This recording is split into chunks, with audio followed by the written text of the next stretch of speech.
opportunity. So the challenges that we have in this space present on the other side. They present an opportunity, enormous opportunity for investment. I've outlined some of these opportunities, but there are enormous opportunities for investment in this space. Did you know we are a nation of about 46 million people, with over 41.5 million active mobile subscriptions? Today, there are more than 18 million smartphones in use, and many more Ugandans they are still on basic phones, ready for their first step into the digital world. You can see, on one side, people don't have smartphones, but I think investors already know that there's now an opportunity to transit these massive numbers of our people to smartphones. Our network is advancing steadily. 5G is live, especially in Kampala, and growing. 4G reaches more than half the country. Like I told you yesterday, we sort of leapfrogged 3G. Before 3G reached 70%, 4G came in. Now, our mobile operators tell us that every site of theirs now has been 4G enabled. And the backbone of tens of thousands of kilometers, to be more exact, about 48,000 kilometers. Therefore, we are not starting from zero. We are building on real foundations that already touch daily lives. This is also an economic story. There's also an economic story. Sector revenues have grown severalfold over the last decade. Telecoms are among the top taxpayers, and the industry supports over 1 million jobs, directly and indirectly. For example, behind the end shilling and dollar, the student in a village classroom, a farmer checking prices, a filmmaker streaming Uganda's story to the world. At UCC, we regulate networks, and we also care about narratives. We support Uganda's creative ecosystem. That's in film, music, and digital content, through policy guidance and collaboration across the sector. We foster innovation through test-bed and sandbox approaches. Where appropriate. So entrepreneurs can learn what works while staying within existing laws and standards. And we work with institutions to grow digital talent, so young Ugandans can thrive in the creative and tech career.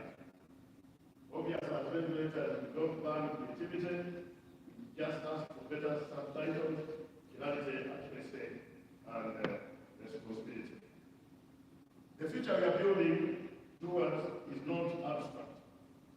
AI, as all of us know, can help enhance, create patience modeling, or preserve Uganda naturally language tools. IoT can make a water system report a fault automatically, or a dairy farmer track a use in real time. And cybersecurity keeps parents, children, and critical services safe. Our policy posture is technology neutral. We welcome solutions from 5G and fiber to satellite and green energy. That close gaps, responsibility, and meet licensing standards. Therefore, innovation and safety must move together.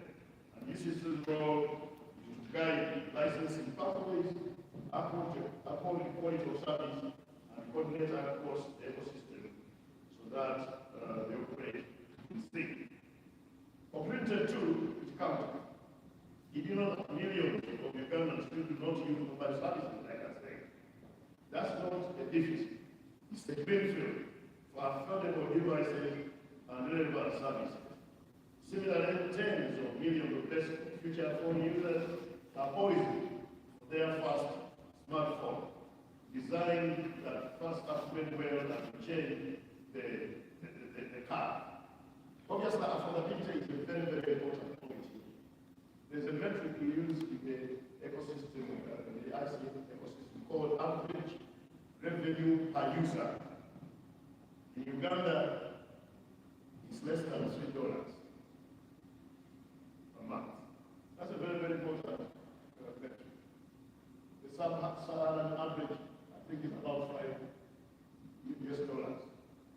Europe is about $21 a month per person. So you can see that whatever we are doing, we just scratch it on the bottom. That rate indicates an opportunity. If our people only use ICT, at least at the level of the sub-Saharan average, you can imagine the kind of potential that we have in that area. Power is a bottleneck in many communities. Only a fraction of households are on national grid, like my sister Elisa told me yesterday. But of course, I'm going to back things down there. So green ICT from solar power sites, efficient operation, can really draw the map of who gets connected and when. Sustainability is another frontier. Uganda generates now and not tons of e-waste annually. Responsible collection and recycling can turn an environmental headache into a circular economy business. We have just piloted this in Kampala and Pakistan to collect and turn this e-waste into something useful. And we are having conversation at the East African level because most investors have told us that probably one country may be too small to generate enough e-waste that can make business sense. This is an area which you can look at. This e-waste is cyclable, and there are a lot of value that can be extracted from this. And a lot of business models can be built around this to get business. Geography also matters as well. Most mobile activity is still concentrated in the central region. Therefore, the north, east, and northeast are where first movers can use durable advantage. Some of you left Uganda a few decades back. You knew about Karamoja. Karamoja was synonymous with underdevelopment. I want to tell you, Karamoja is going to be the next Kampala and Pakistan. It looks like God had everything in his pocket. When he reached Karamoja, he said, drop everything there and move on. It looks like Karamoja, yeah. So when you look at Karamoja with smoothness and everything, don't fear to invest in Karamoja. Karamoja is going to be the next thing in Uganda. You can put me on this. I've had the opportunity to move throughout the country. In the past 8 years I've been in public services. I know Karamoja, I know Akiso. When you get an opportunity to invest in Karamoja, go to Karamoja. Everything you can imagine is in Karamoja. Definitely. Wonderful people. The problem that was there was insecurity. That one got handled, so there's no problem now. You can do whatever you want in Karamoja. So where are the opportunities? Where are the opportunities? First, like you can imagine now, the AI coming, everybody knows what must come first. Is it AI usage or the infrastructure for AI? All of us know the data centers. That's an investment. And you have a specific license for this. Data centers, edge, all that ecosystem of data transportation and infrastructure. The data center edge, like fiber links and internet exchange points. Why should Uganda need travel? Please travel further, not minus, when our creativity and commerce can live closer to home. Low latency data centers and edge nodes near our internet exchange points bring costs down and reliability up. So that's the first opportunity where we can have conversation. Our offices are open. Anybody investing in data centers, that's a very, very good opportunity. My sister told you the issue of energy shouldn't be a problem. We are producing 2 megawatts, 2,000 megawatts. We can only use 1,000 megawatts. I know when we introduce the standard beginning level, most of that power will consume. But we are there moving on. You know that we are on the equator, having sunshine about 10 hours a day. So even the green system can work very, very comfortably in Uganda. So this is an area which you can think about very, very, very seriously. Building data centers. And here we make lots and lots of money. I know so many people definitely, if you talk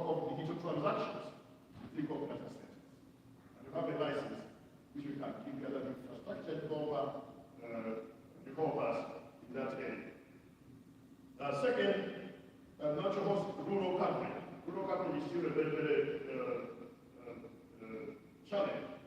70% of activities in the center, of course, elsewhere, shared towers, where appropriate, shared radio access networks help multiple operators how to reach areas. In this next system, especially, we know that now the telecom market are being sort of disintegrated. The tower operator, those involved in what we call the passive infrastructure, are operating independent of the real network operator. Of course, you also know that even the network operators now, actually one day we asked one great chief executive of a telecom company and say, what's your major role? Their major role is no longer to get worried about the passive infrastructure. What money is the network? That is when the responded that our major role was to sell SIM cards. Selling SIM cards. Because somebody is responsible for the passive infrastructure. The generator, the tower, and everything.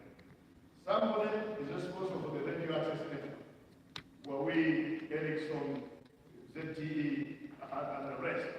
So a major telecom company now no longer has a headache of building towers. In this system, in this ecosystem, for example, towers, we have two operators. One of them having a market share of 96%. If you are an investor, I think you see the opportunity there.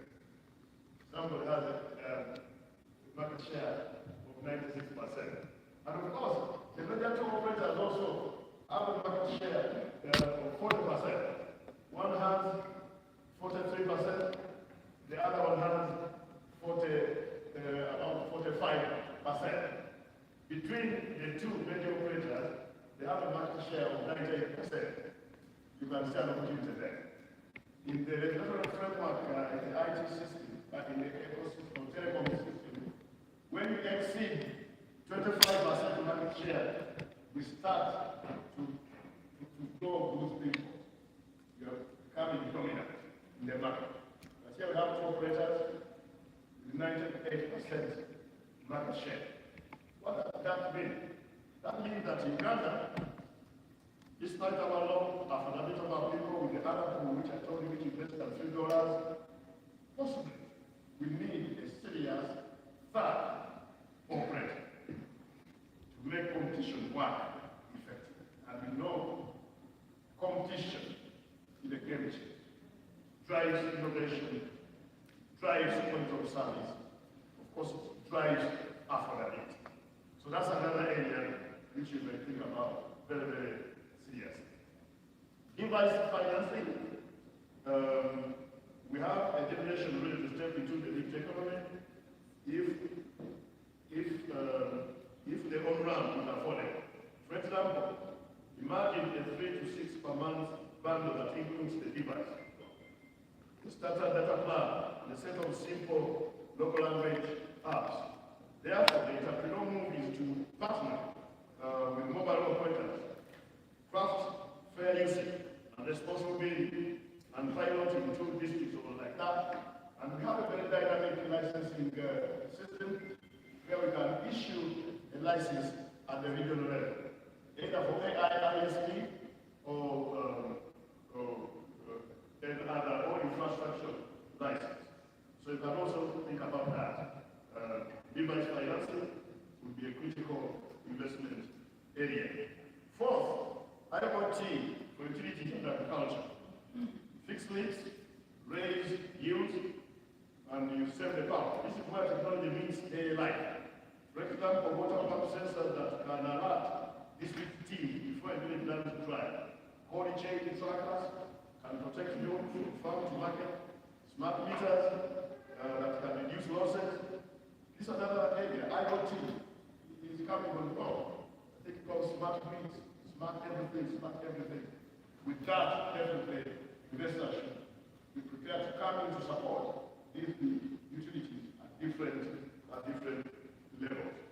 Fifth, content. And this content are the vehicles of the IT infrastructure. Without content, definitely, you won't talk on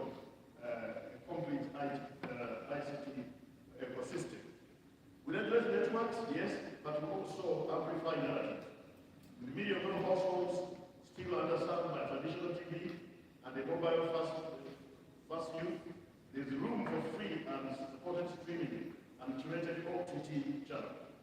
For example, the diaspora-backed slate of Ugandan series and documentaries, co-produced with Kampala Studios, can launch on OTT and fast pass on my respecting local classification and watershed standards.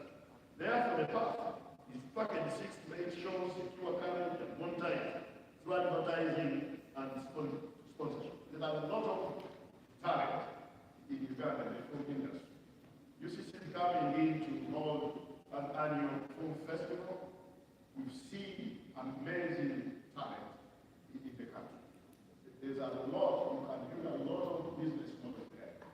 The Secretary was telling us about the government facility that's going to be built to help the creators in production and whatever. Some of us believe and strongly that you cannot run this facility as government. You need public-private partnership.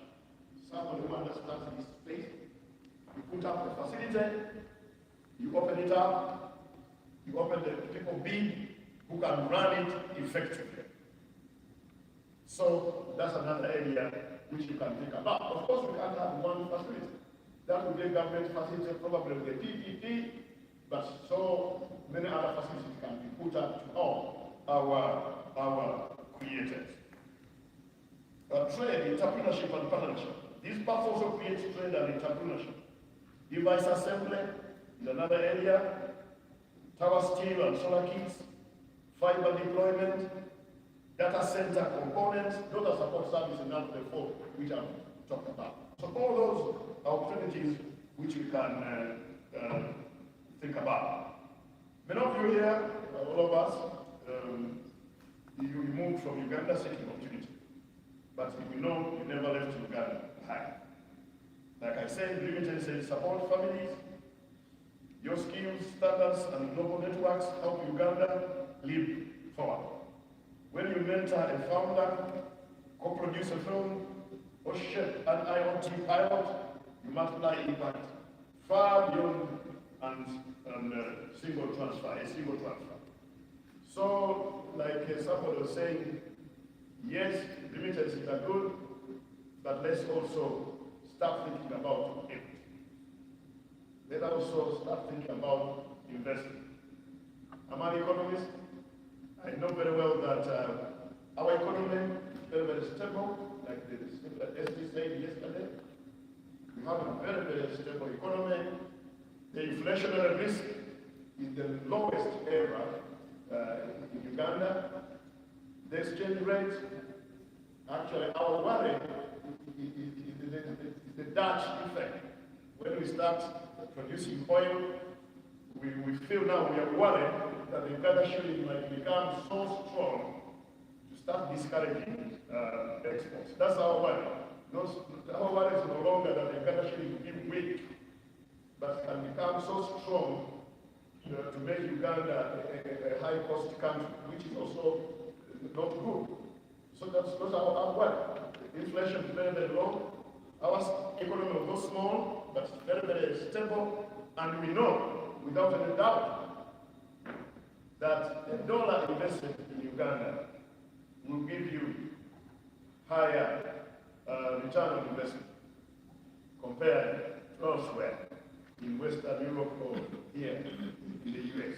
Because there's so many dynamics which we can talk about at another time. Therefore, here is my invitation. Help us connect the unconnected, bring your expertise into our innovation and creative ecosystem, build solutions that are useful, safe and scalable for Uganda and the region. The Titan Forum is our bridge. Let us cross it together. So technology meets culture, innovation meets identity, and home and diaspora work hand in hand for God and my country. Thank you.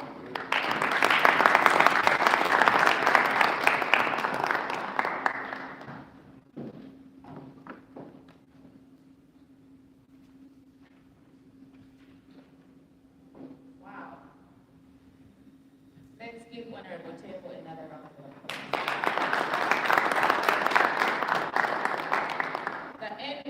fast, but there were some catchwords there for content, technology meets culture, and others. Thank you very much, Honorable Tembo, for those wonderful remarks to our audience this morning. We don't have a lot of time with Honorable Tembo, so I'm going to open the floor for discussion, questions and answers, if you have any questions for him. But before I do that, there's a QR code projected on the screen. We want you to register. We want to take your details so that next year we will give you advance notice and sneak peeks into the content that will be coming at Titan 26. So without much ado, let me have a microphone going around the room. We'll start from right here and then Hi. Yes. Hi, thanks so much, Honorable Temple. You did talk about revenue per cell phone. I believe that was the figure. How is that really measured? What does that mean, really, in terms? Does it count mobile money? Is it the bill, the monthly bill? What does that constitute? Question at the back. Let's take a few, and then we can tackle it at once.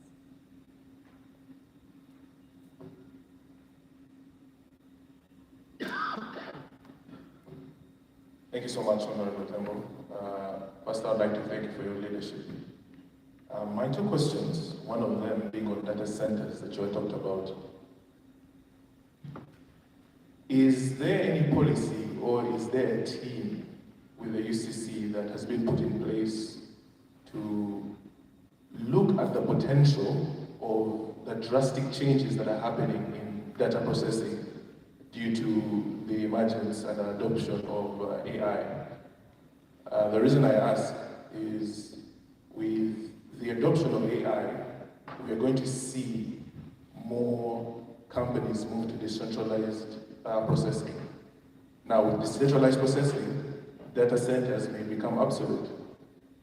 If Uganda, in general, is a developing country and is looking to invest in data centers, 5 years from now, 3 years from now, that would have been, a boat sailed and passed gone that we cannot invest in. An investment has already been made.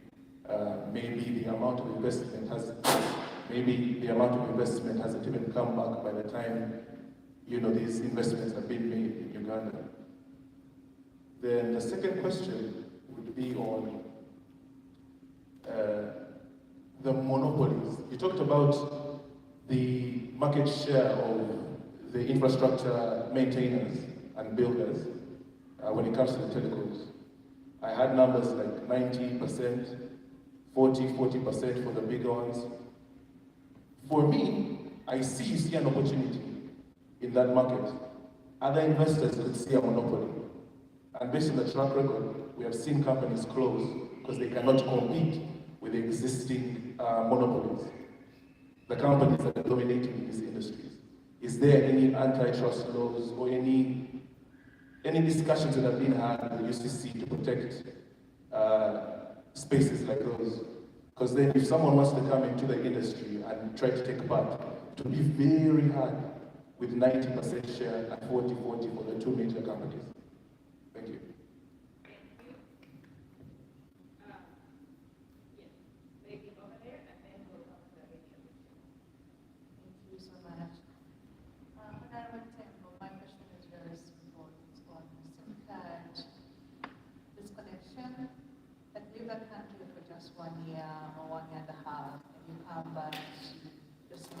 Which is fully registered, meaning every detail about you is a high-class SIM card and it's disconnected. So reconnecting it again is such a hassle.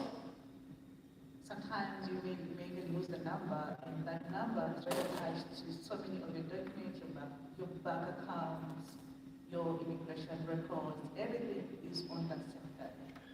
Do we have something in place that you working on to cope with that situation? because it's already segmented, right? And then the second one, related to that, is where does the mobile money go? I live in a country that have, let's say, it could be 30,000 on my mobile money account, and it just disappears. Like you don't know where it goes. Where does it money go?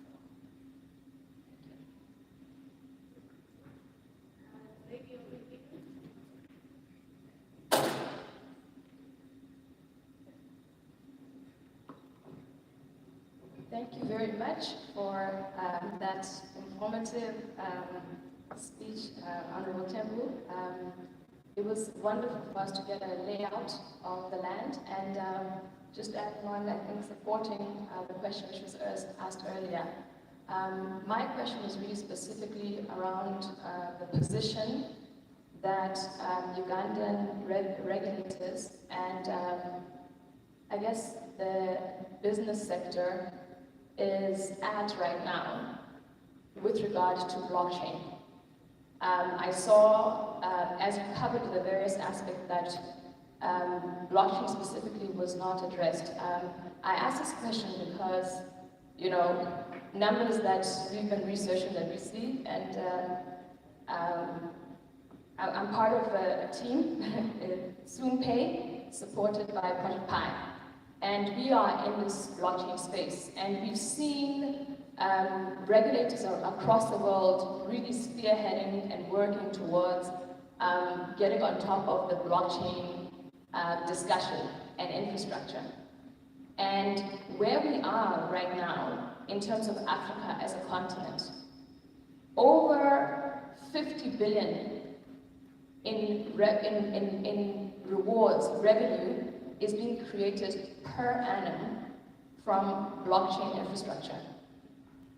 Out of that 50 billion, the whole continent of Africa only gets around 0.4% of that plus 50 billion. In terms of a lot of African countries, I'd say close to 99.9%, 98% of African countries, we are not operating in the space. The truth is, if we don't start owning this infrastructure, specifically the nodes, and we start developing the infrastructure for ourselves and for our continent, by the time we wake up, we'll be left behind, and Africans will be contributing in this space as consumers, buying the crypto, selling it, but we don't own the infrastructure.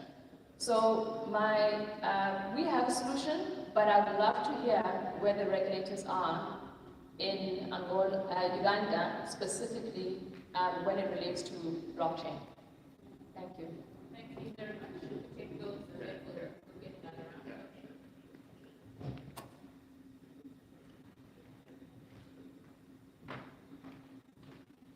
Thank you very much. I think I'll begin with that.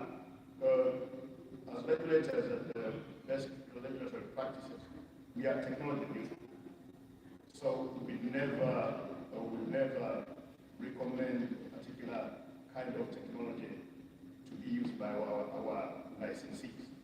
But I know your concern as regulators. I think we should take a lot of interest in blockchain technology.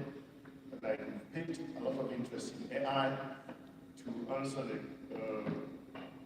that question about what I'm doing about AI. We've already put up a team which has produced its report, and the government is also putting up another team that will come up with sort of a roadmap on how we are going to uptake AI on the ethical level, governance level, on the infrastructure level, to see what to do. The RPU, how is it to calculate? Simple calculation. Every licensed operator looks at their total revenue, divided it by the number of users. So you get the revenue attribution per each user. It's a metric that shows how the usage of telecom services. You just take the total revenue from telecom for operations divided by the active SIM cards, the 41 million active SIM cards. Then what you get is the indicator which will show how much use your people partaking telecom services. Like I said, that it include mobile money. When you include mobile money, it raises a bit to about 3.5. Like I would like you to understand, mobile money, because it's a financial service, it has been moved from UCC, from the Uganda Communication Commission, to Bank of Uganda. Because you know very well that Airtel and the MTN in the next 5 years will be the biggest banks in Uganda. So this, you cannot regulate them as a telecom regulator. We will continue regulating the platform, but the service, financial services, government thought, and rightly so, that the home for that was Bank of Uganda. But to answer your question, when you add on the mobile money and the fintech revenue, the ARPU raises a bit to about 3.5, 3.6. Data centers, they can be moved, centralized. We know that the cloud approach, where people, so many big companies are putting up clouds, and the services are becoming cheaper. Amazon, Microsoft, they have very, very commendable cloud services. But on the other hand, we also understand the geopolitics behind data hosting. Data is the new currency. When you look at the geopolitical posture and you scan where we are going, there is no country that will allow its critical data to be hosted from outside its boundaries. That's a geopolitical reality, because data can be used to do a lot of things. It can be weaponized. You don't host your data where one day somebody will come up and take that.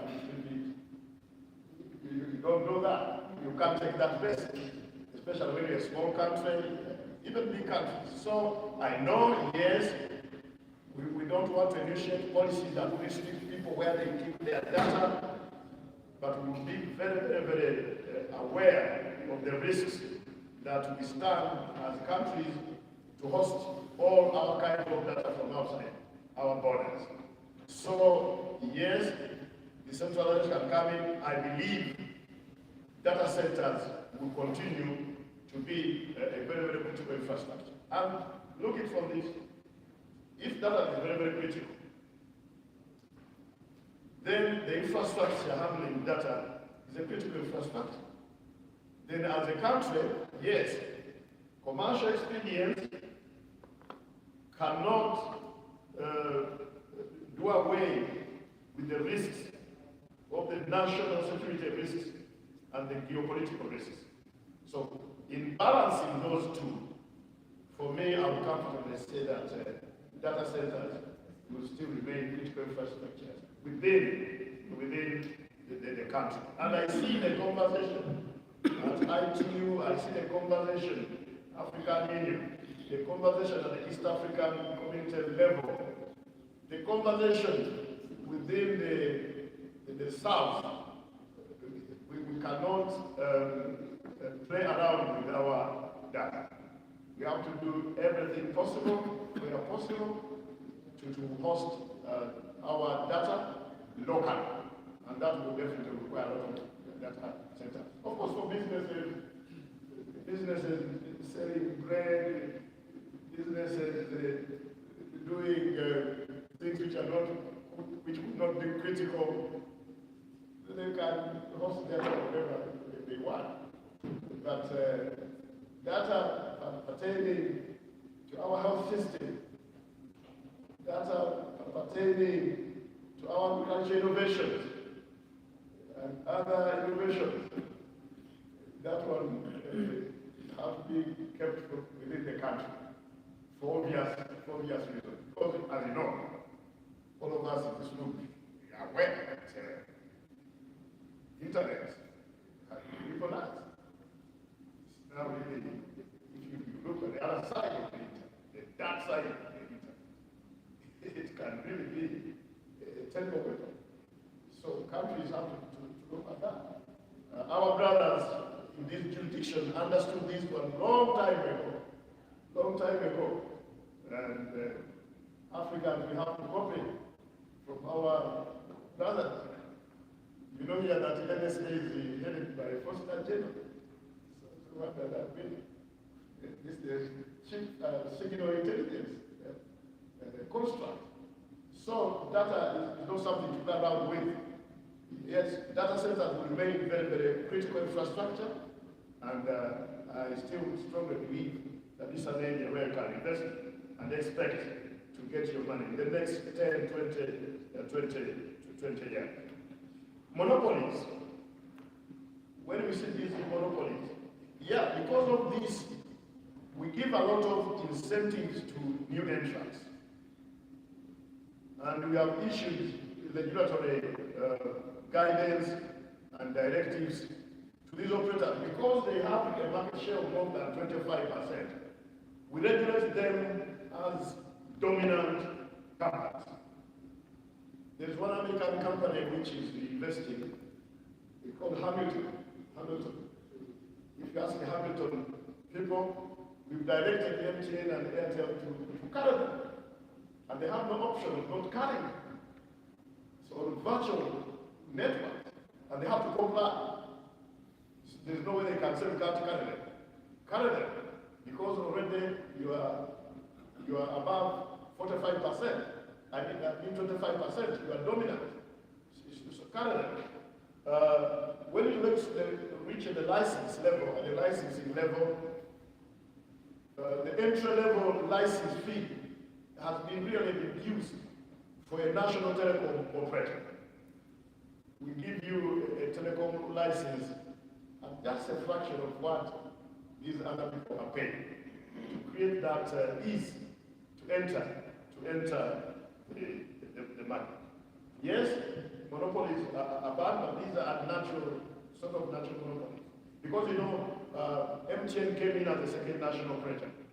After our legacy Airtel, MTN came in as the second national operator. And our own, what I would call a national telecom operator, UTL, is still leading a bit, for lack of a better word. Still leading a bit, with a lot of resources, in terms of spectrum, in terms of numbering resources, is still leading. Government has secured a partner, but we don't see some positive movement in the direction of starting operations. This is another area, probably by the time I come back next year, or next year '91, who knows? Probably I'll be looking for somebody to come and engineer our national telecom operator, because that one has all the resources, all the spectrum you can imagine, all the numbering resources. It has a lot of copper barren. Some of you are older enough. Remember Marubeni in 1980, 1991, 1993. Buried a lot of copper in Kampala, Jinja, in Tebe. All that copper is buried and owned by UTL. And you know this copper is a lot. Can really move internet at very good speed. So all those are resources. So that will be a conversation for another day.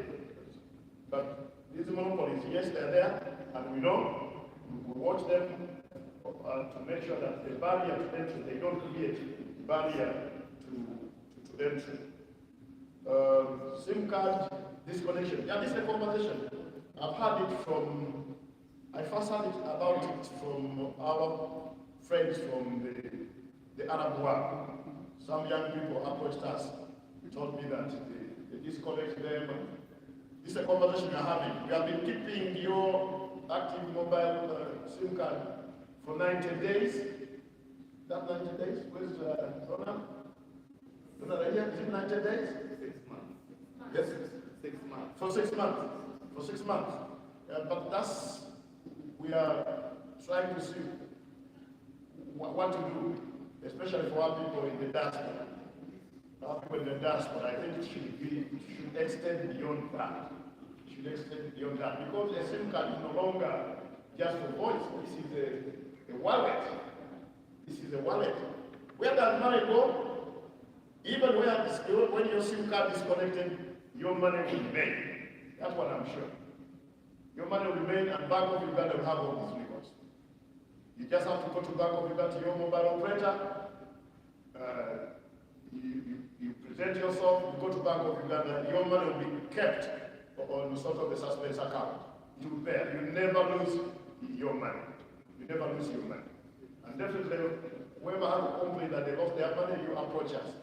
Yeah, we'll find out what has happened. In Uganda, I think you've been hearing about people who have been saying that they lose their data. That data disappears miraculously. We had that conversation. We found out that the data does not disappear miraculously. But our people, they didn't know that data applications, data in the oxygen for applications on your phone. And the Ugandans, we are very innovative people. You find somebody's phone crowded with all applications, even those which we don't use. So we have Tukikube. Probably we don't have some of these products yet. But in Uganda, you can share data with your children. So we found out most people were saying that their data were disappearing. We have people who have Tukikube with their children. So they put on data of 50,000 in the evening. And they are sharing this data with their children. They think their children have gone to sleep, when actually they are watching videos in 4K throughout the night. So when we investigated, we found out that no, you can see, you know this number? I said, yes, I know this number. So they found out that actually data was going to disappear. But the people they were sharing with, they are the ones who are using it without their knowledge. So your money cannot disappear. This is a very, very secure system. When your card is, a SIM card disconnected, your money will be safely kept on a suspense account at the central bank. Thank you very much. I see there are 3 more hands in the room, and I'll do 1, 2, 3, and that's it, because Honorable will have to leave shortly. He has a flight to catch, so we will not delay much. So 1, 2, 3. Make your questions very short. The names. Yes, please. The names. Your name, your brief question. Yeah, I'm Ben. Yeah, I'm Ben Kaemba. I visitor to the Uganda in this. Thank you, Honorable. Just by way of making a small comment, we as the embassy, we have worked with your team in Kampala after this month to organize a training for Ugandans who are making short films. We got some more experts and they traveled to Uganda and they trained a group of Ugandans so they can produce films for American market, and they work with UCC. Thank you for that. I have 2 questions. One relates to I'm conveying the information for many Ugandans who approach us. They have been defrauded of money by some fraudsters in Uganda who enter into, I don't know how they enter the systems, and they send messages of help from people they know. And then they send money. When they send money, they find out that actually it is not the people who we intend to be given the money to. And we reported this to UCC and to CID because the numbers are known, but we have never got any. I don't know whether there's any way of making those people are doing it accountable, because it seems SIM numbers are there. I think, I don't know how they get the SIM cards, but we have never got any positive response to that. Secondly, I see in the US, SIM cards are not owned by companies, but if I need to change from MTN to Airtel, here it's allowed. You just you maintain your number, and the Airtel, the operator you are using gives you a code, which allows you to transfer. So you don't have to change. If you want to change from one operator to another, it's allowed. You maintain the same number. What are you doing about this number? Thank you. Thank you. Yeah, thank you. My name is Idris Chironde. I also have two questions. First question is, does the government know the volume of money held in those mobile accounts? And just in case if one of those companies close, is there like any assurance that those people can retain their money? The other one is if the government has the capacity to monitor the incoming calls with the phone companies available in Uganda for the purposes of taxation. Does the government have the capacity to monitor those incoming calls for taxation?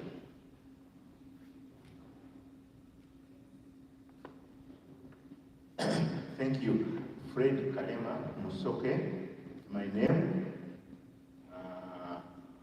I'm a Ugandan diaspora here in the US. I visit Uganda regularly. I visit Uganda 2-3 times a year. One time I got sick and I couldn't go to Uganda for more than 6 months. I got in and my MTN number had been given away. In fact, they told me it was given away like a few days before I got there. And they told me I could get it back if I talked to the person who got the number. And I did. And on the phone, she was willing to give it back to me for a fee, which I was willing to pay. Unfortunately, she never showed up, and I lost that number. Now, there may or may not have been any money. That's not the issue. I had this number for 20 years with contacts and everything, and I also matched it, not matched, to a single my Airtel number. For the same period, I was away. MTN gave away my number. Airtel did not. So for me, the issue is not so much the money I may have lost on the same card, but the contacts that I had given away for 20 years. I'm a consultant. That's one. Two, I have a piece of land that I'm trying to develop somewhere in Nakasongola. I'm following up with my people. When I go there, most cases, network is lost. How can I get a tower? And I'm willing to give up some piece of land for a tower that not only improve communication on my property, but probably for a bigger area. How do I get a tower?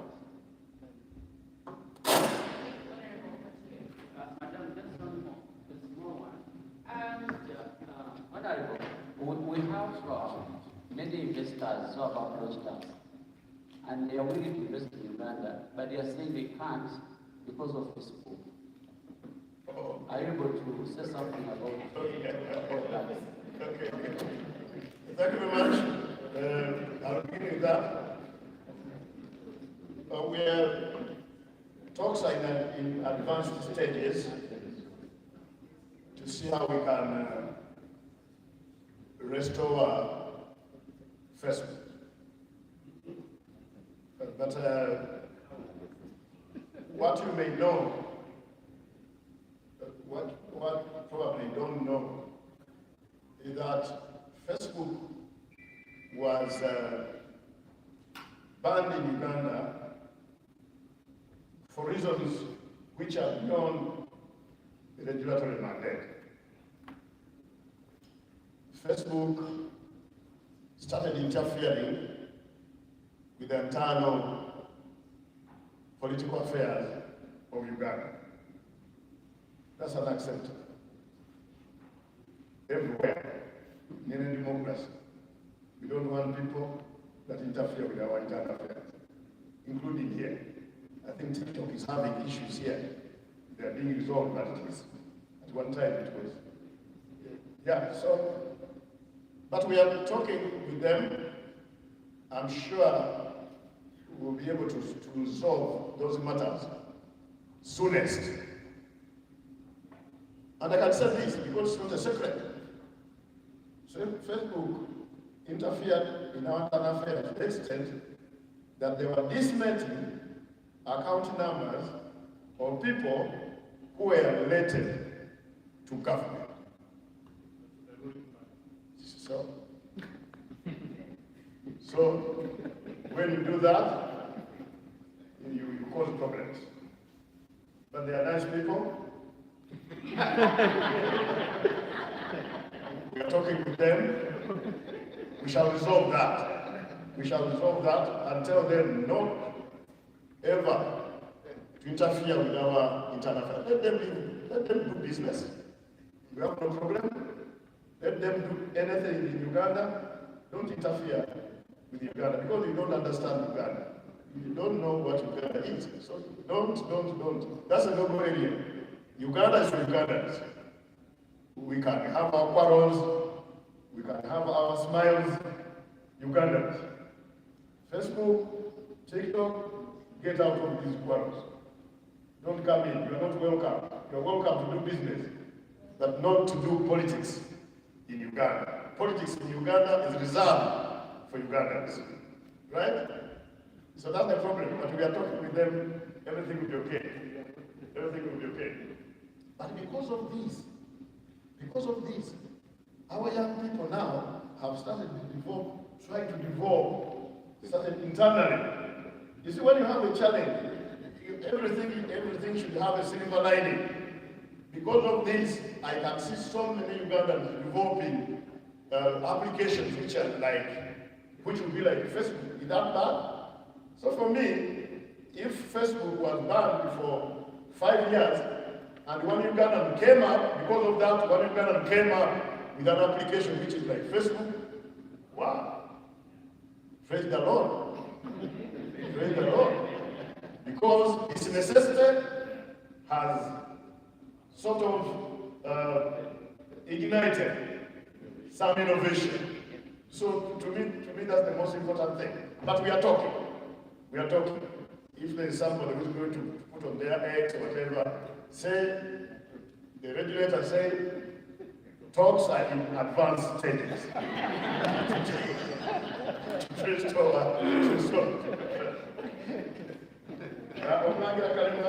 Yes. We are very practical people. If you knew the coordinates of that place of yours, you can give it to Donald. We go and check. You can give it to my colleague there, Donald. We shall go and check and see. Nakasogola shouldn't have any problem. Nakasogola, it was Lake Choga, near Wapanga area, around the road, which is part of Nakasogola. Which part of Nakasogola? Old Bull Road, just after the district quarters, that area. That should be a gray area. You may not even need a tower. You just need maybe tilting the antenna a bit. But you give the coordinates to him. Possibly this must be one of the things that I will solve. You see, I love solving a problem. I don't want to travel 8,000 kilometers like Huawei with nothing. If I can solve that one problem for you, at least I'll be very, very, very happy.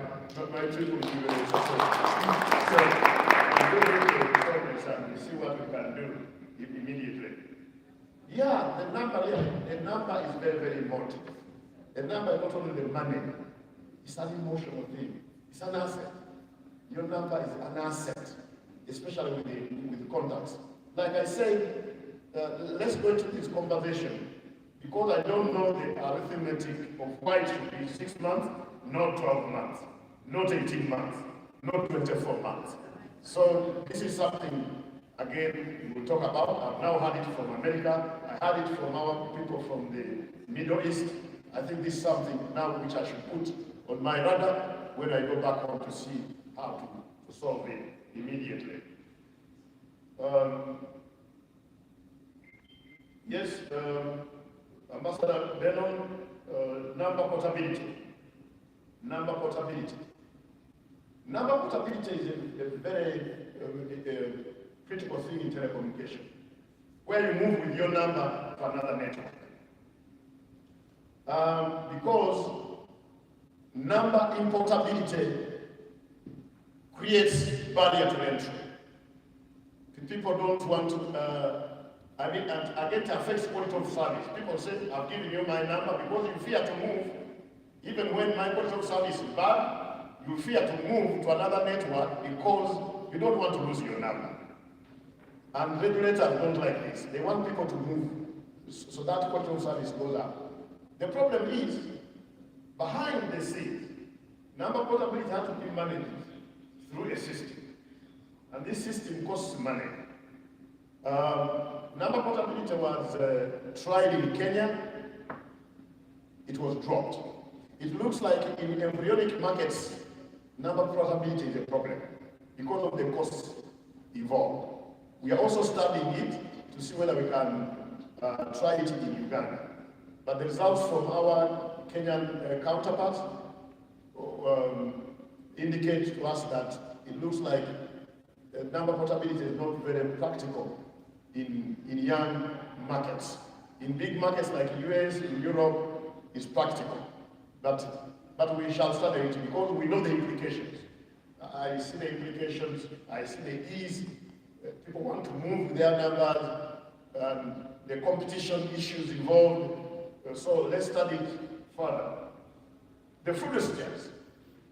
You see, these fraudulent acts used to be occasioned by the fact of having so many unregistered SIM cards on the network.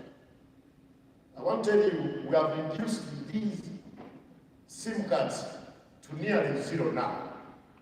And now with the new ID coming in, I'm sure this problem is going to be eliminated completely. I don't know why we can't get these people, Mr. Ambassador. If you can share those numbers again, this is something I should keep on my radar, and we solve it immediately. Because we have been able to arrest most of these fraudsters. But of course, as you know, they are also dynamic. They now know how to get numbers of people who died. They will get a SIM card of somebody who died, they use it, then they throw it away. But we are also catching up with them. We are catching up with them. There's a system which we have just acquired, which will be able now to sniff out such fraudsters. We are doing some work on that front. I don't want to make an announcement in the years we shall take it back home. The system which we have acquired, and you'll hear about this. So, yeah. Do we have the capability to monitor? Do you know where the money is? Yes. With fintech, as you know, they balance every day. These are fintechs. These are banks. Banks balance every day by 9 p.m. So by 9 p.m. every day, all the money in the system is known in the country. Bank of Uganda knows this. So these fintechs are being monitored as banks are monitored.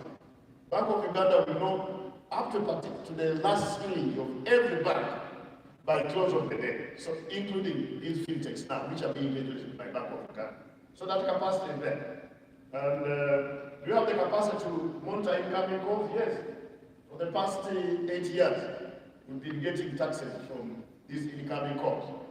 But because we got the one network area, one network area is an innovation where calls from Kenya, Rwanda, Uganda, and South Sudan are treated as internal calls.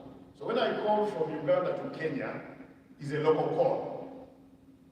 When somebody calls from Rwanda to Uganda, it's a local call. It's a very, very progressive innovation. But as I say, where there is progress, Satan also comes in. Because of this, you've heard of what is called SIM boxing. SIM boxing, can you explain, Ronald? the concept of boxing to our people in a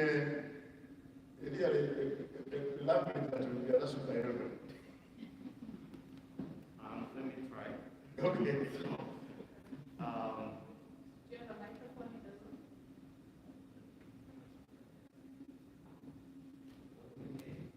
I think I'm loud, right? Check.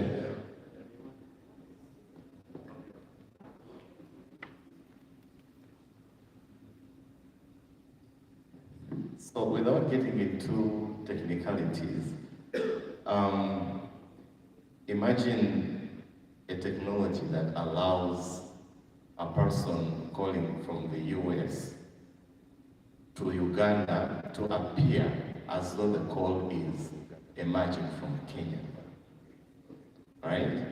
So, under normal circumstances, there has to be some kind of interconnection. You should be getting some money. But because this person has innovated a technology that hides how that call came in and makes it appear as though it emanated from Kenya or from any of the countries where we have the one network area, therefore we lose some money. That is the simplest explanation I can give.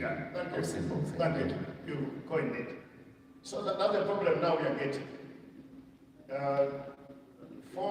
Telephone from outside the country, some of them are now being terminated into mainly Kenya, South Sudan, so that they appear as if they were local calls. And by doing that, we lose money, but we are not threatened by that. We keep on moving. You've read in the news where we have here arrested some of these people with a lot of sin. They terminate calls and we lose money. But we have the capacity. To answer your question, we have the capacity to monitor all the incoming calls because we have the intelligent network monitoring system. Whenever we're talking about these, people think that we are monitoring conversation. We are not allowed by law. UCC is not allowed to monitor conversation or to monitor your internet. We only monitor what we call the CDR, call data records. Call data records. A call has a signal, how it looks like, an email, but we have an intelligent monitoring system which monitors all traffic for revenue assurance. For revenue assurance. So we are not allowed to monitor your conversation, except legally under the Lawful Interception Act. The Lawful Interception Act. You know that it's very good for security. Every country does that. All countries do this. So here, if there's a problem, we have to go to a judge. The judge will write. Then now we are able, and those people who are concerned by that, they can now follow up the criminal or the suspected criminal. But the UCC, we manage the intelligent network monitoring system, which we are even upgrading now for revenue assurance, because as I told you, these telecom operators are among the highest taxpayers. So you don't run a risk of not knowing exactly how much money they are collecting. So that's what we do. So the capacity there, and we grow this capacity every day. So thank you very much, colleagues. I would have loved to stay with you the whole day, but I have to fly back to home via Riyadh, where I'm handing over the chairmanship of the Global Symposium for Legislators. We have been the chairperson of this, and I've been the chairperson of the ESR. I'm handing over to my colleague in Saudi Arabia on Monday. So I have to fly back in the next 3 hours. Thank you very much.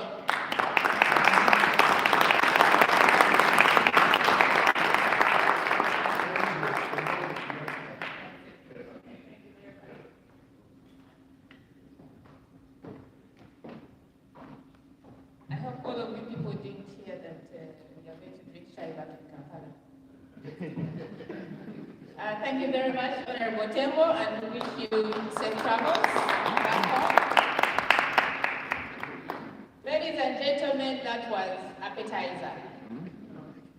We are going right now to the main course of the day.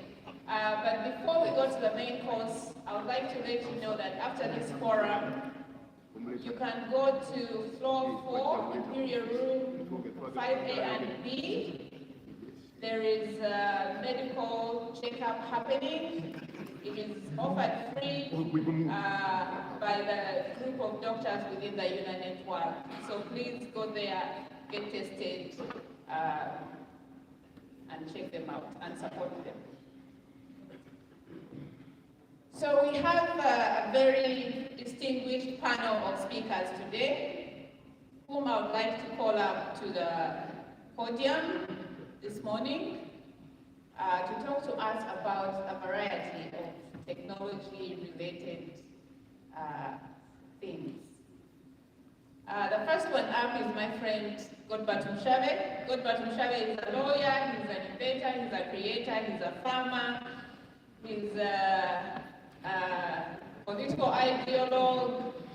He's, according to the PSST, the most chaotic man in the whole of sub-Saharan Africa.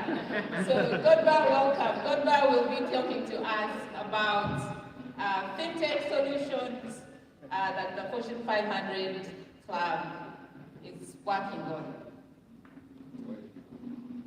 Next up, I would like to call Mr. Timothy Gabrungi. Timothy Gabrungi is the Senior Vice President and Chief Innovation Officer and Information Security Officer at the Jacob K. Javits Convention Center in New York.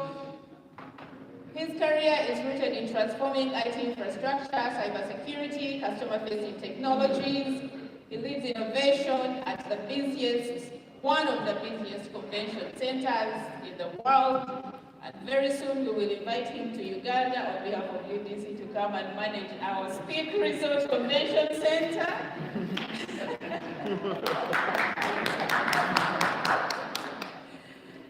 Tim has a keen focus on emerging technologies, including generative AI and how they can reshape service delivery, security, and workforce productivity. So today he'll be talking to us about AI. And next up, ladies and gentlemen, put your hands together for Kevin Nkutu Chirunda, who is our youngest panelist, and I think he's the testimony of how the world has been leveled by technology. Kevin is 19 years old. He's a second-year student at Boston University, majoring in computer science. He is the son of Mr. Andrew and Mrs. Georgina Chirunda. His siblings in the room. His siblings, Karen and Natasha. He has attended Harvard Summer School and University of Pennsylvania Wharton School of Business. He is the CEO and founder of Sozi AI Inc., a colorectal youth game to empower the youth about colorectal cancer, its dangers and prevention. He's full of energy, as you can see, but I think he takes after his mother, and his energy is fueled by AI. So today, Kevin will be talking to us about his very innovative product in health. Next up, ladies and gentlemen, I have Mr. Brian Namanya from Tubayo. Is Brian in the room? Oh, yeah. Brian Namanya is an award-winning business leader committed to transforming lives across Africa. He's guided by the values of love and work.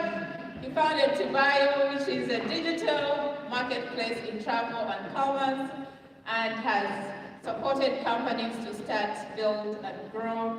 Through innovation, he empowers businesses and drives social economic change across the continent. Tubayo operates in 10 countries, enabling over 10,000 individuals to earn extra income and support more than 5,000 businesses. So Brian today will be talking to us about that. And next up is Daisy. Miss Daisy Nakazana, who is from the Uganda Diaspora Angel Network. The Diaspora Angel Network is really a solution to connecting capital to tech solutions and then connecting tech solutions to capital. They aggregate income and capital and solutions for a number of things. So Daisy will be talking to us about that today. So, ladies and gentlemen, we have a lot of work cut out for us.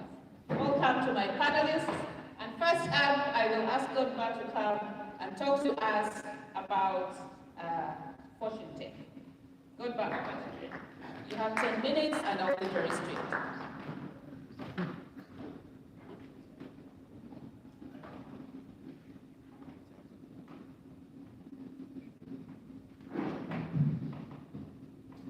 Right, good morning. Good morning.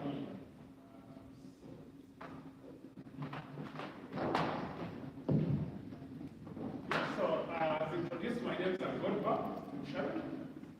I'm the chairman and founder of Fortune 500 Club. But also as part of the work that I've been doing, I also lead the team that has been developing a solution called Fortune Connect. So that's what I want to share with you this morning. I'm just to start saying that essentially the year is 2018, and we are seated with a number of colleagues, some of them in this room. We've been struggling to look for money to do businesses. We've applied to banks. Banks have bounced us because the questions they're asking, they're obvious. You don't have cash flows, you don't have turnover, but also the interest rates are very high. And therefore, those businesses can't start. And so we say, for us to be able to manage this problem, we need to be able to raise money to be able to invest. So we started Fortune 500 Club. Now, after 8 years, we realized that in this world, including Uganda, there's actually a lot of people who have money. They are struggling to find opportunities where to invest that money and grow it. On the other side, there are people who have very wonderful ideas, game-changing ideas. They are looking for money. They don't know where to find it. So we realized that the information asymmetry that existed was a major blockage to how investments are being done, but also how businesses can grow. So we came up with, we started a company called Fortune Tech and started working on an idea. And so that's basically what I want to share with you this morning.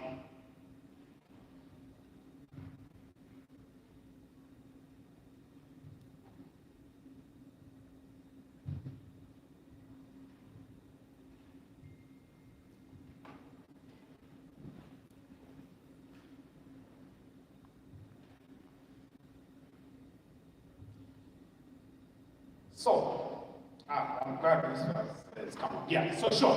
So basically, the challenges that are faced by private investors in Uganda are the ones that you can see over there, because the investors are basically looking for secure mechanisms through which they can deploy money. The opportunities that are there are not vetted.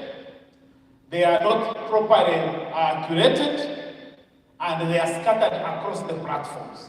But most importantly, those opportunities are actually, they are scattered. And so you will find them with network of individuals, you'll find them with on WhatsApp groups, that's where they are being discussed. And therefore we realized that that was a major problem. They are moving this. Yeah. Then we have the entrepreneurs. Entrepreneurs are looking for money, and it is difficult to figure out where to find the money. But also the ideas are not fully developed. So in other words, you have a business, you are trying to look for money, but there are always deficiencies in terms of, can you present this business to an investor, and the investor is able to sign a check, and the investor feels like my money is safe and I can invest in this business. So what is the solution? The solution we decided to build, called Fortune Connect, is to be able to connect people who have money with people who have investment opportunities, so that they can be able to interface or interact in an ecosystem where you can be able to deal with all these deficiencies that we've just talked about. So this platform, if we can go on to the next slide, basically has 3 targets. So the players on this platform, there are basically 3 of them.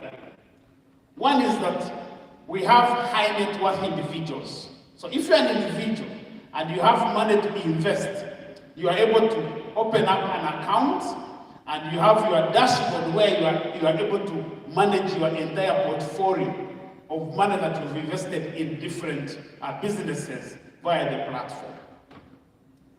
The second one is, just go ahead. The second one is the collectives. So one of the other problems we found is that for most of the groups, especially investment clubs and then circles, they have money. They are seated on money.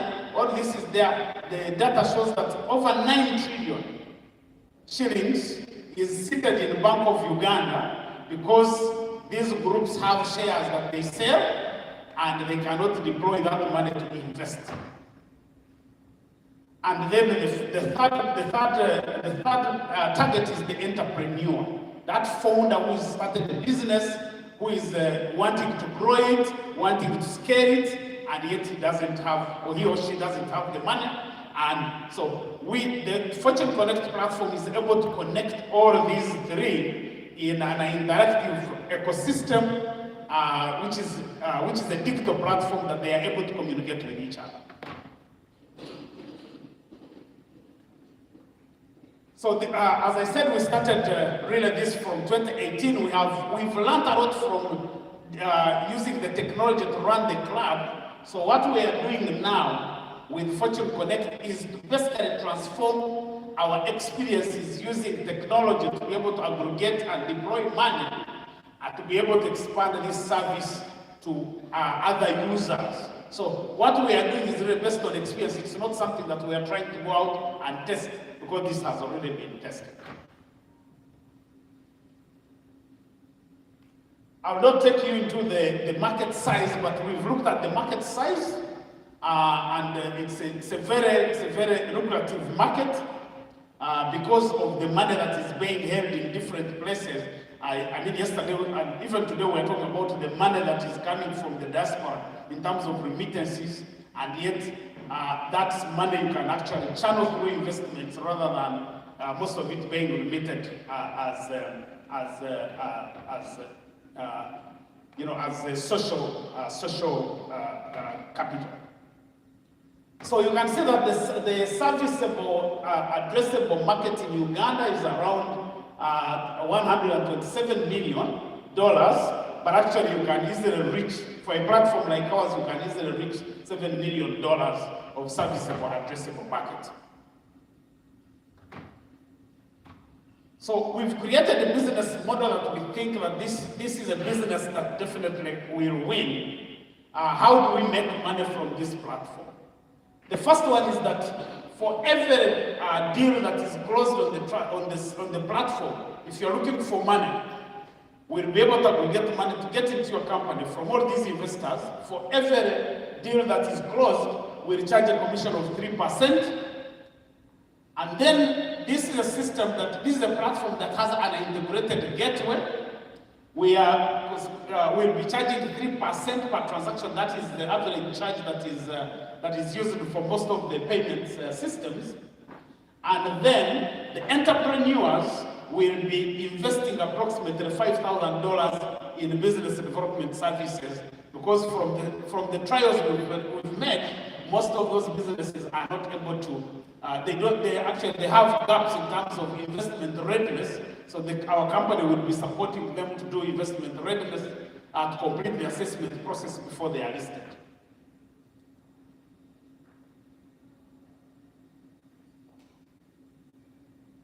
Yeah, so, this one.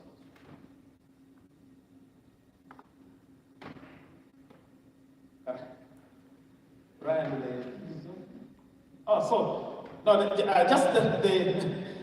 first of all, in terms of the traction, we have the investment clubs that are already there. Fortune 500 Club already has over 1,000 members with over 2 billion, with approximately 2 billion shillings in investment funds. So we're starting with that. We have a company, Tareko Farms, that we have been using to test the investment readiness assessment, which is ready for listing. And then we have about 7 companies that are already, 7 clubs that are ready to list, that have over 1,000 members, and about 5 businesses that are candidate businesses for listing. So this is a solution that is already coming on board because of the opportunities that is presented here. Our marketing strategy, that one,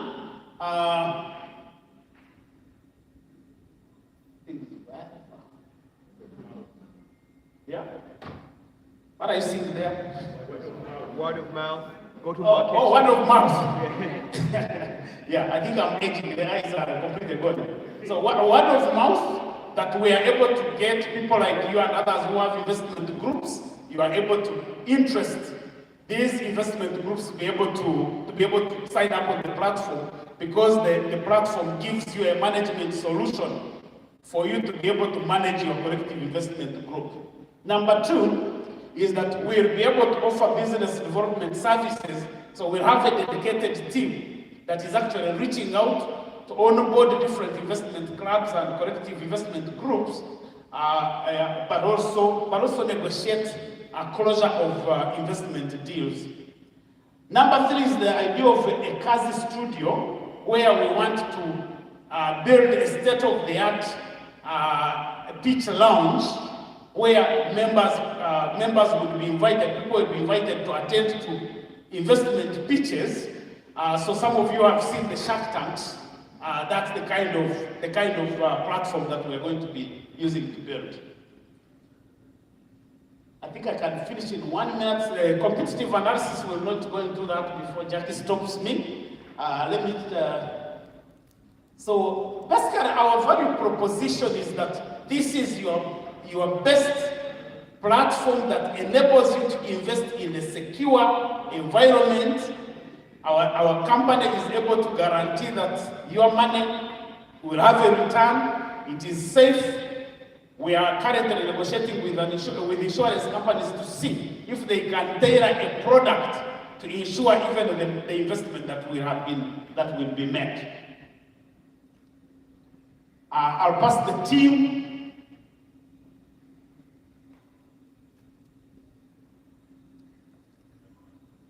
Brian, I think we can go to the last slide so that we can, yeah. So, what we've done so far, we've been developing this platform since October last year. We are at the tail end of going live. Actually, you can see the test version of it at fortuneconnectafrica.com. No, so fortuneconnect.africa, you can be able to see the platform. We have so far invested 150 million shillings from investors, members of the club who have put in money to do the pre-seed investing. So we are still at the pre-seed investing. We have so far invested 150 million, paying the engineers and some of the resources we are using to develop the platform. We are at the point where we are moving towards launching the platform. We have to raise an additional 100 million in pre-seed investing, mainly to complete the development of the platform, but also the company that we are integrating within the terms of the payment system needs a security deposit of 50 million, which for them to allow you to transact with them. And after the launching, We'll go to the seed investment phase, and we'll be raising 300,000 US dollars to be able to go full scale to the market, complete the perfection of the features of the platform, and then do the market expansion. I think on that note, I'll want to stop there. That's what I wanted to share with you this morning.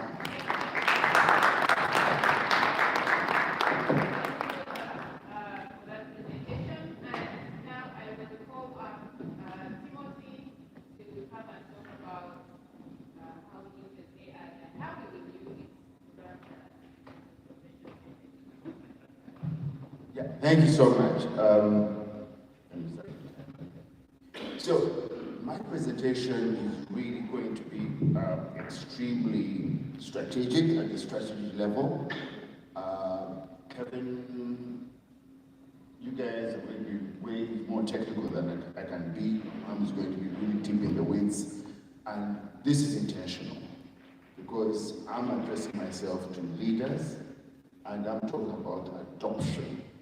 Continues to change the lives of children. For the good of our country. That's why I named it that way, the part of Africa, right? So, next slide, right? So, if we look at those terms have been running around, everyone has seen these terms, right? UNAA, LLM, and I think it's a good use of our time. Not that I define those one by one, because our education system in Uganda, remember, it's what's the tallest peak? What's this? It's knowledge-based, it's heavy. So I'm not going to explain what these are. I'll just weave them into the presentation as and when they come so that everyone gets an idea of what these things are. Next slide. So, okay, let's make the presentation more. But anyway, I wanted you mainly to look at the presentation more. Okay.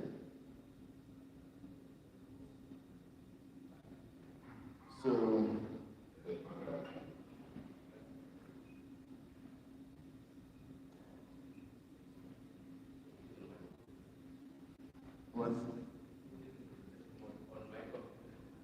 okay, the screens need to be shared. But okay, so but on those screens are the little graphs, those are population graphs, right?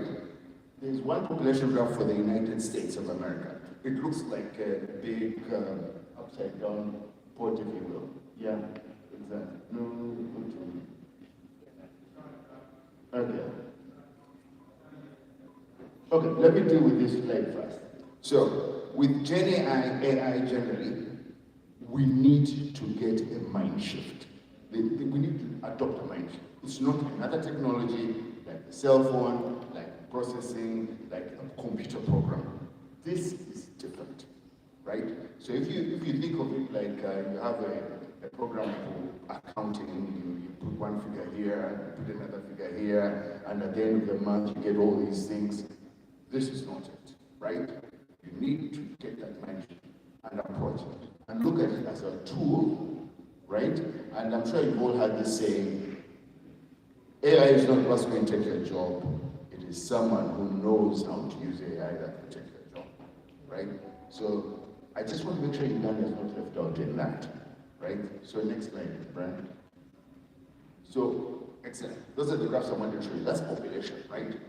Again, if you look at the other graph on the extreme to your left, really, that's the United States population spread out, right? You have the silent generation, boomers, Gen X, millennials, whatever, as you go down, right? That's the spread. You can see Mexico, looks very good. But down there at the end is Germany, I believe.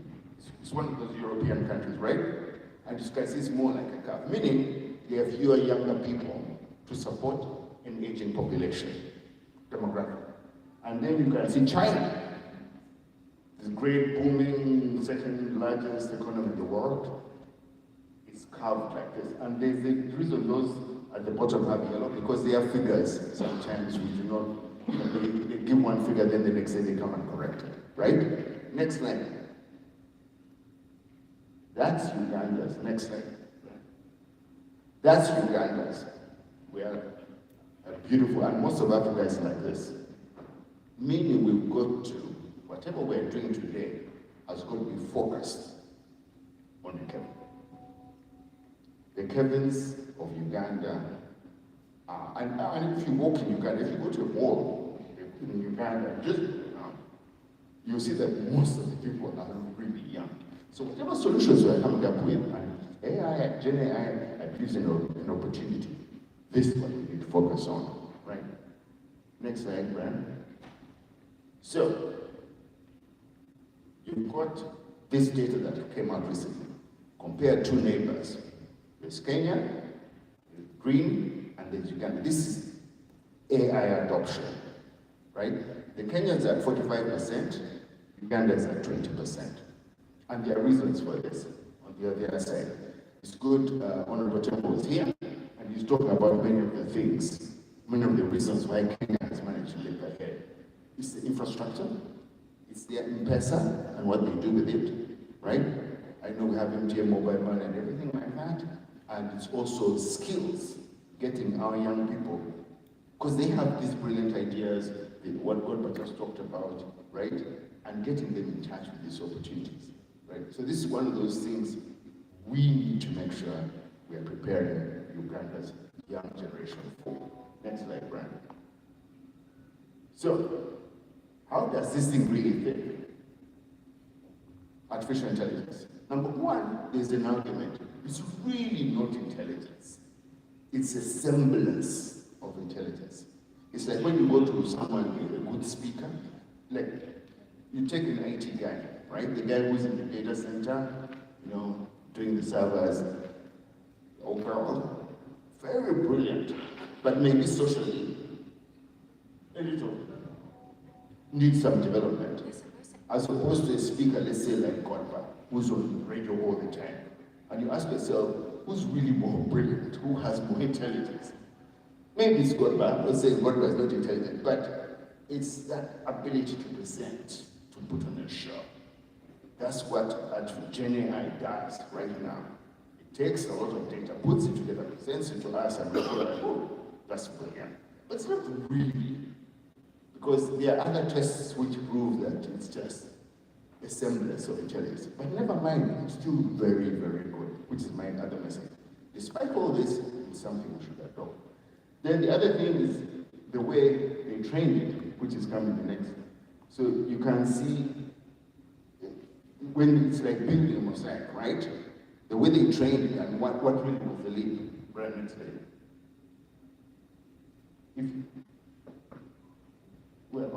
The way they trained it, right?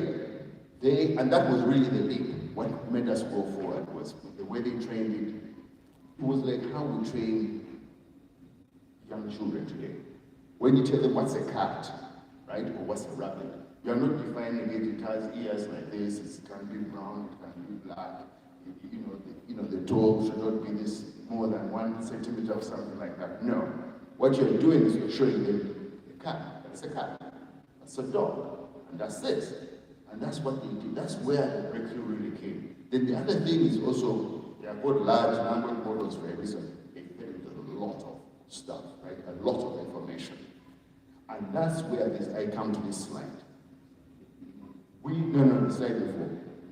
That's where I come to this. The most important reason for us to participate is because they fed it with a lot of information. And if our story, Uganda, is not included, guess what? We will lose out. And we're already losing out. We are already losing out, right? There's also how do we use it, right? How do we use AI? If we tend to use it, and I gave the example of heavy on education, on knowledge, so we tend to all be wired from knowledge perspective, but this is something else. It is more with intuition, in reasoning, in thinking, right? In application, right? So, if you use AI or Gen AI to ask, hey, when was Kabaka Mwanga the Kabaka from when to when? That's like driving a Ferrari on a pothole road after a rainy season and it's fully muddy, right? You will not get far. You will get off the road into the side. Don't do it well. You can do it if you want, but you're not using the tool, right? Next slide. So that is a journey. Okay. Remember, AI is started in the 50s. This thing is old, right? It's just what has taken off is Gen AI, the interactive one, the generative one, the one which you ask, you're prompted. Basically, you're prompted, you give it a prompt, say, I need this, give me this. You know, there's a context which goes into that. You give it a task, you give it a context, you give it a format and what have you, and then it gives you an answer, right? That last part started at the end and really blew up with ChatGPT, which was launched in November, as you all know, November 2022. And within 2 months, sorry, time's up, but it gained as many as 1 million users in 5 days, right? It gained 100 billion in 8 months. That was the highest ever adoption ever. If you think of Facebook, which started in 2004, it didn't get to 1 million for several months and it didn't get to 100 million for over almost 2.5 years, right? So my message to you, to us here is, one, and I've seen this in the convention center, because in the convention center, people come here to show us what's coming, not what they've done, but what they are planning to introduce. And everyone is talking about AI and how they're going to use AI and all the use cases for AI. And I believe it was a lady who talked about the millions that the whole world is doing, the billions, and how we are 0.4%. I see that in every presentation. So my message to us here today was, we need to get on board.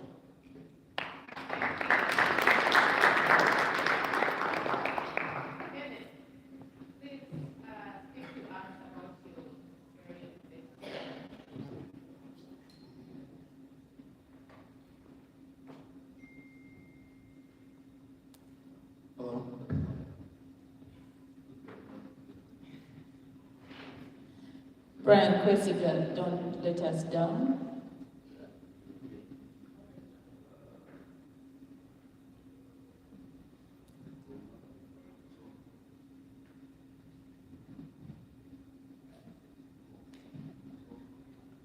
Timothy Gowrie, please give Brian capacity building. So, as we're waiting, I just want to say hello, good morning. All participants. Can't hear. I just want to say good morning. I just want to say good morning, everyone, and all protocols. I have some slides, so that's what we're waiting on, of course.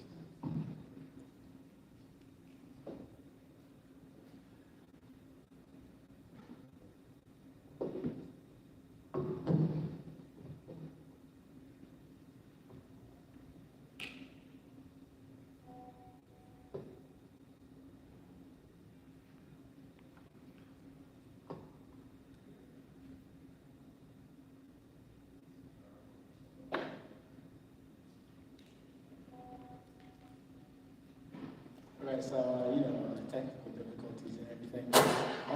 I just want to say that I'm the CEO and founder of Sozi AI Incorporated. My name is Kevin Okutuchirunda. I named it after my unofficial Ugandan name, Kasozi, which means mountain. At Sozi AI, our mantra is where intelligence meets elevation, so we want to be able to climb the mountain of success to be able to become one of the greatest companies to invent.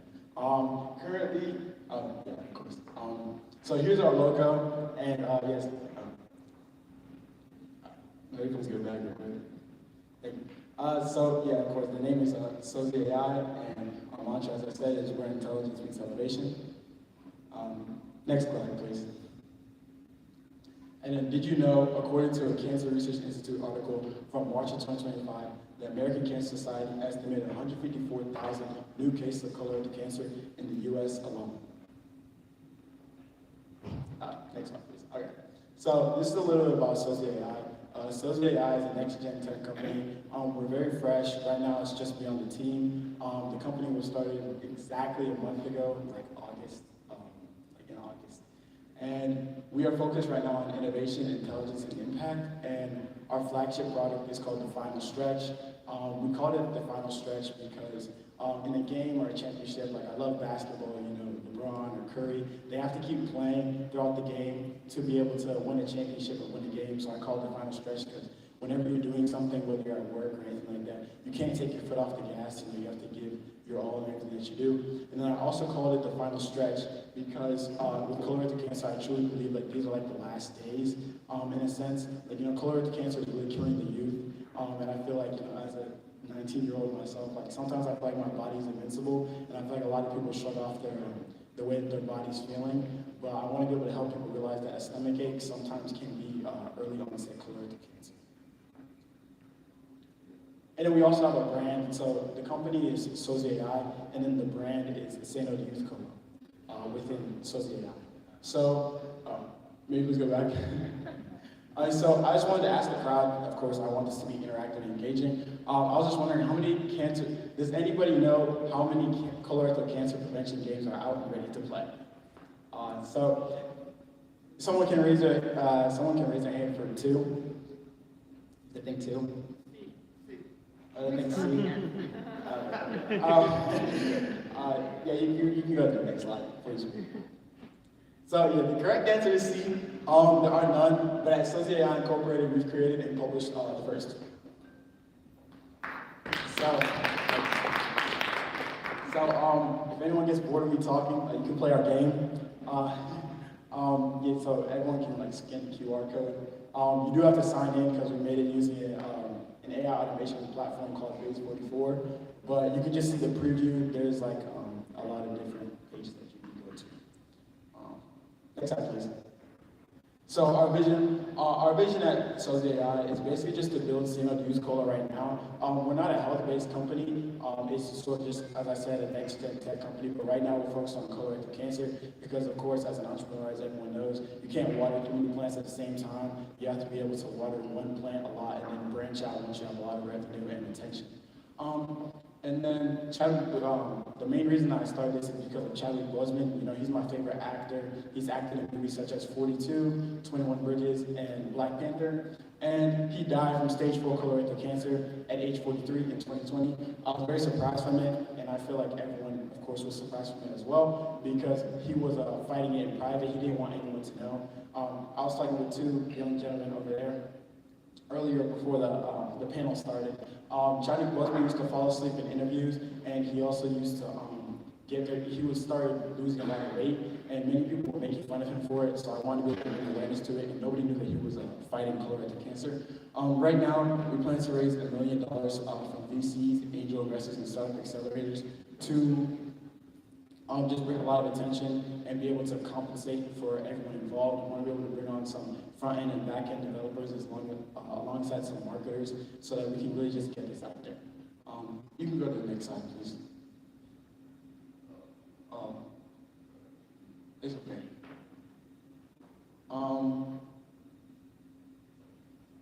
I did have a video here. I hope it can play. Do you think you can play?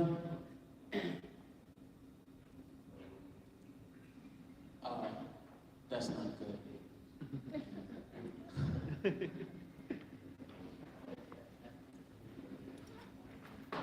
Oh, sorry. Our presentation control is not AI.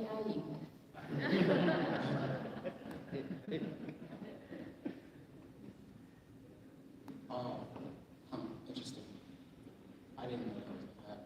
So, okay, basically in the video, it was just a TikTok with like sound over it. It was basically just saying, it was talking about Chadwick Boseman, you know, the one thing that he said. You can go to the next slide, please.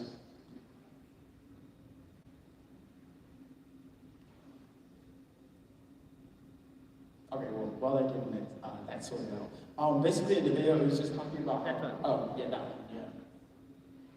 Yeah, you can play it, yeah, thank you. Hope it works.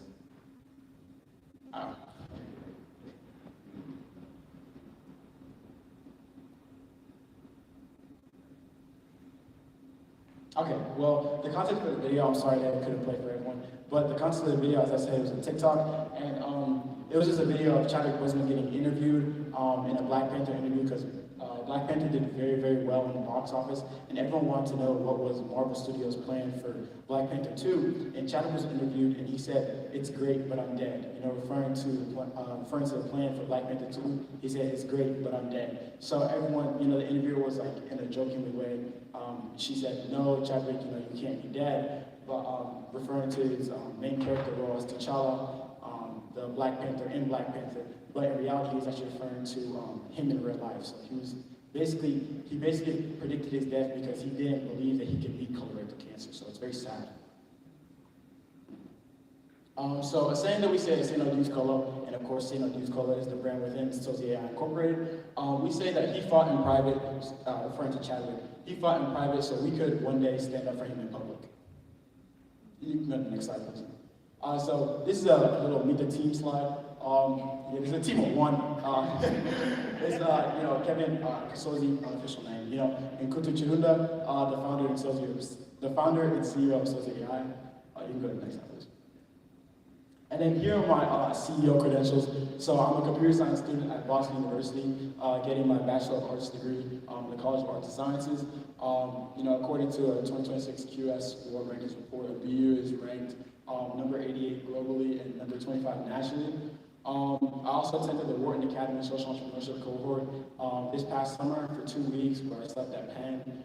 It was a great time. You know, I met a lot of Penn students, and I also learned social entrepreneurship under the influence of Professor Tyler Rye. He also owns his own venture capitalist firm.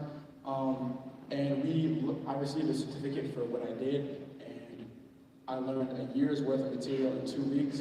I also went to Harvard Extension School in the summer of 2023, and I completed 2 rigorous undergraduate courses at Harvard, 1 cybersecurity class and 1 AI class, earning college credit at the age of 17. And the one thing about me in the cybersecurity class was that our professor asked if we wanted to be able to have 8 hours to finish our cybersecurity report or 12 hours. So thank God he gave us 12 hours. And I actually stayed up from 6 p.m. to 6 a.m. and I wrote a 9-page cybersecurity report. So yeah, I definitely know, as an entrepreneur, I definitely know how to handle pressure and I know how to adapt to certain situations. Next slide, please. So this is the TAM, SAM, and SOM, the total addressable market, the serviceable obtainable market, and the serviceable addressable market.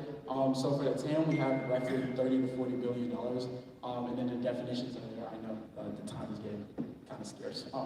And then for the SOM, we have 300 to 450 million per year, and then for the SAM, which is for people under 50, we have $3 to $4.5 billion. Next slide, please. 1 minute.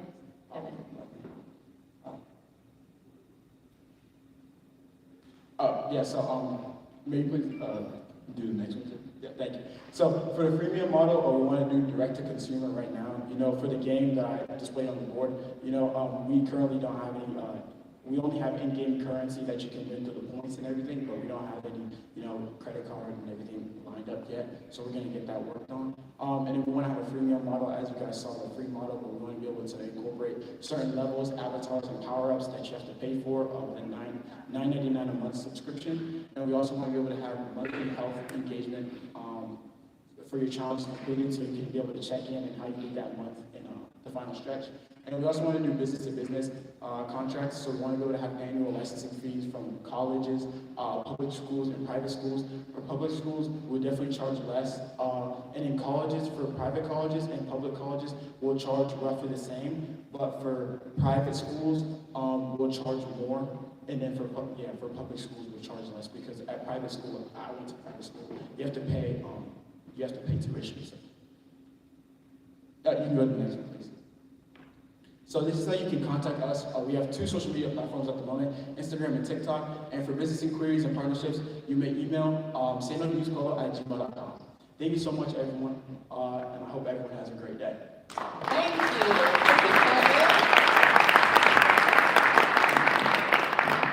Thank you very much.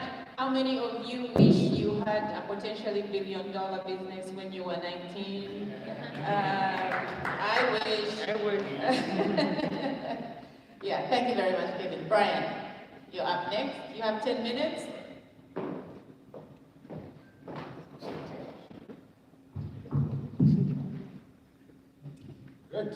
Hello, everyone.